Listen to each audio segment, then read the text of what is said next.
And so what happens is, in most societies around the planet, is that the opportunities for developing across these domains differ greatly from one child to the next, according to where they stand on that multi-layered set of social determinants. And so by the time children reach school age, what happens is we get inequities in their development. And that at the privileged end of society, the children of the best educated, wealthiest, and most privileged people in society, they tend, not always, but on average, to get better opportunities to develop. And at the other end of the spectrum, among the poorest, the least educated, and the least privileged families, they tend to get the least opportunities to develop. And so what we see as you go from the top end of the social scale in a society to the bottom end of the social scale, that the fraction of children who are behind where we'd like them to be on their development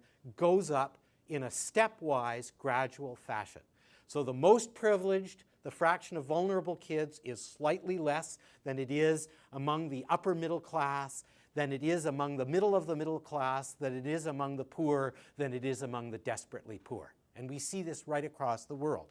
To illustrate with that with three examples. Here is the example of Canada, one of the world's wealthiest countries.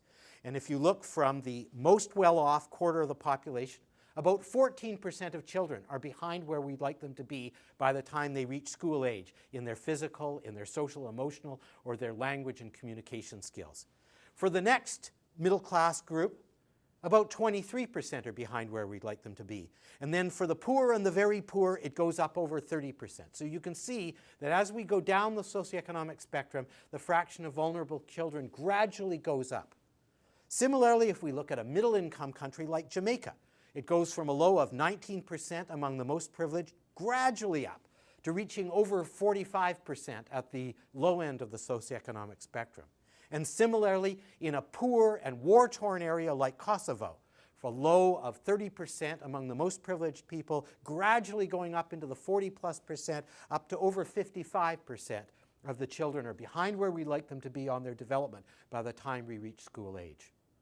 And what this shows is an unequivocal objective for us, which is that what we want to do is try to reduce these gradients in a positive direction. Because once these gradients, or this gradual increase in the fraction of vulnerability from the most to the least privileged people in society, once that establishes itself, it tends to track forward over time and influence children's life chances and influence society's ability to be able to produce healthy, competent adults to support the future. To give you an example, here among the wealthy countries, here are the social inequalities or gradients that build up in relation to math scores. Basically what this shows is on the right-hand side of these curves, you have the children of the best educated and most privileged parents, and on the left-hand side, you have the children of the least educated parents. And in each case, for each of these countries, you can see that the line drops as it goes from the right to the left. So every country has a gradient. Every country has a measure of social inequality. The key thing, however, is that the amount of social inequality varies from one country to another. The countries that do the worst on this, and you can see in this case it was New Zealand, Great Britain, Ireland and Northern Ireland, Poland and the United States, the gradients are steep. So that whereas the children of the most privileged parents are averaging out at the level 3, getting the math competencies they need for daily living, the children of the least privileged parents are coming down at a level 1, where they barely know that 10 is a larger number than 5. And as you can see, the country that does the best overall is Sweden, which has a gradient, but it's very shallow. And so Sweden, in this case, over 90% of Swedish children ended up with the math competencies they needed for daily living.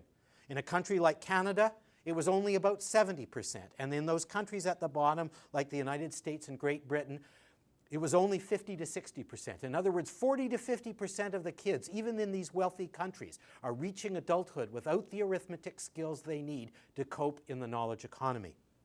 And what is true for the wealthy countries is also true for the developing countries. And here we show a series of Latin American countries showing gradients in reading skills. And in every case, we see this inequality, this gradient. But we see that for Cuba, the gradient is the flattest, and also as a society that has committed itself to putting early child development at the center, the whole relationship is shifted up, so that if we took Cuba and we superimposed it on the wealthy country graph, it would look as good as Sweden and some of those other Scandinavian countries that tend to do very, very well on this.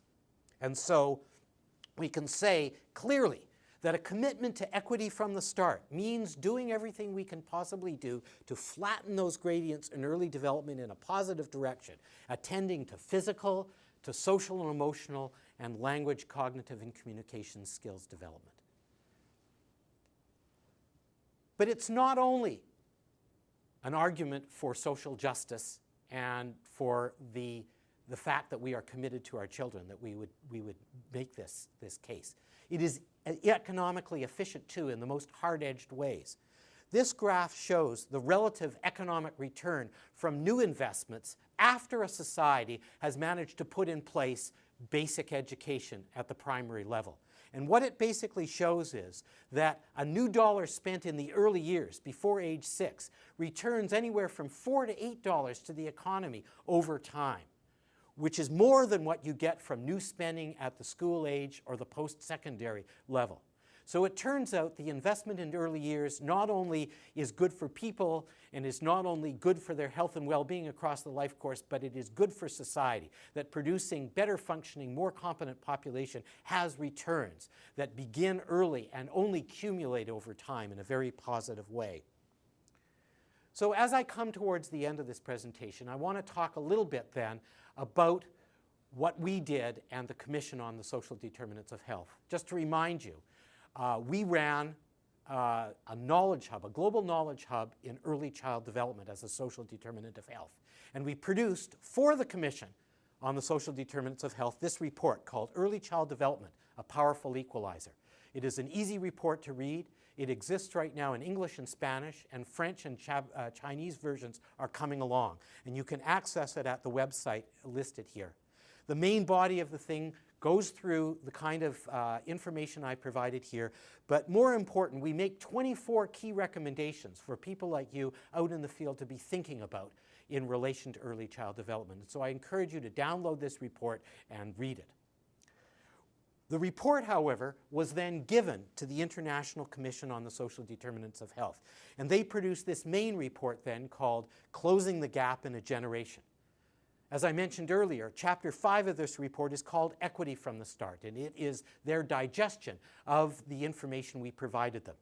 And it has a number of overarching recommendations within it, but the key one, which sets the tone for the whole thing, is that all of the countries in the world have to commit themselves and implement a comprehensive approach to early life, building on existing survival programs, primary care platforms that we've built across the world, and extending interventions in early life to include social and emotional development and language and cognitive development, the way that I've spoken of here in this presentation. And so in closing, I'd like to thank you very much for listening and to wish you the best of luck in the work that you're doing.